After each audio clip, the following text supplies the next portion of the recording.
Last ఒక్క right అయిపోయినాక ఒక్క నిమిషం సందీప్ గారు, ఇంతకుముందు మన ఇంద్రనీల్ గారు ఒక మాట అన్నారు. అంటే హామీలు ఇచ్చారు, మేనిఫెస్టో అద్భుతంగా తయారు చేశారు, మరి ఇంప్లిమెంట్ చేయడం సాధ్యమయ్యే పనేనా? ఎందుకంటే ప్రజలకు ముందుగా చెప్పాల్సినటువంటి అవసరం ఉంది. మీరు ఆ పార్టీ నాయకులుగా చెప్తారా? ఖచ్చితంగా అండి. ఇంద్రనీల్ గారు మాట అన్నారు, విజయ్ గారికి సలహాదారు అనిల్ సాహు ఏదో పేరు చెప్పారు. వాస్తవానికి అనిల్ సాహు గారు కాదండి, సంపూర్ణమైన తెలుగు మూలాలు ఉన్న పక్క తమిళనాడులో పుట్టి పెరిగిన జాన్ ఆరోగ్యస్వామి అనే వ్యక్తి తమిళనాడు మొత్తం చదివేసిన వ్యక్తి. కన్యాకుమారి నుంచి తిరువల్లూరు వరకు కూడా అన్ని రంగాల్లో, ఆర్థిక శాఖలో అన్ని శాఖల్లో కూడా నిపుణులు ఉన్న వ్యక్తి కాబట్టి అన్ని సమగ్రంగా కొన్ని మేనిఫెస్టో రెడీ చేసి ఇవి ఇవ్వగలము అనుకున్నప్పుడే విజయ్ గారు ఖచ్చితంగా ఇచ్చిన హామీలు ఏవైతే ఇచ్చారో మేనిఫెస్టోలో అవన్నీ నెరవేరుస్తారా? తమిళనాడు ప్రజలు ఏ ఆకాంక్షలతో మీకు ఓటేశారో ఆ ఆకాంక్షలు నెరవేరుస్తారా?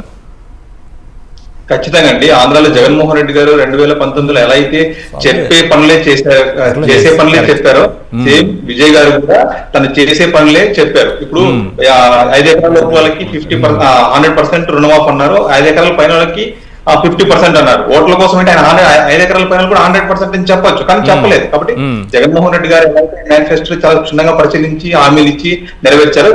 తమిళనాడులో కూడా అలానే ఉంటుంది. ఏంటి తిరుచి నుంచి ఒకవేళ రాజీనామా చేస్తే త్రిషకి ఆ టికెట్ ఇచ్చే అవకాశం ఉందా? పార్టీ నాయకుడిగా మీ దగ్గరే ఉన్న సమాచారం ఉందా? అలా లేదండి. త్రిష గారు అందరూ విజయ్ గారికి సినిమా ఇండస్ట్రీలో చాలా మంది ఫ్రెండ్స్ ఉన్నారు. సూర్య గారు ఫ్రెండ్స్, జ్యోతి గారు ఫ్రెండ్స్, త్రిష గారు ఫ్రెండ్స్, పూజ హెగ్డే గారు ఫ్రెండ్స్ కూడా ఫ్రెండ్సే.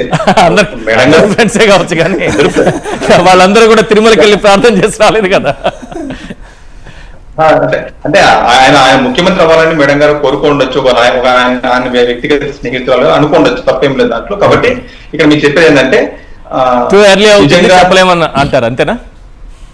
ఏమండి, ఇప్పటికిప్పుడే చెప్పలేము, ఇది చాలా త్వరగా సమాధానం చెప్పినట్టు అవుతుంది అంటారా? అలా కాదండి.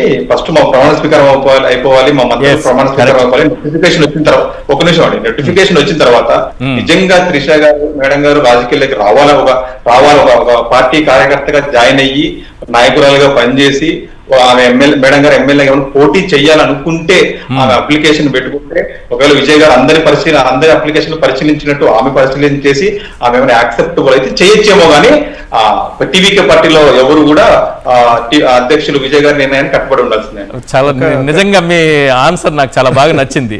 అనుభవం ఉన్న రాజకీయ నాయకుల్లో చెప్పారు సమాధానం, అయితే చక్కగా చెప్పారు. చాలా అనుభవం ఉండాలి ఇట్లాంటి ఆన్సర్ చెప్పాలంటే.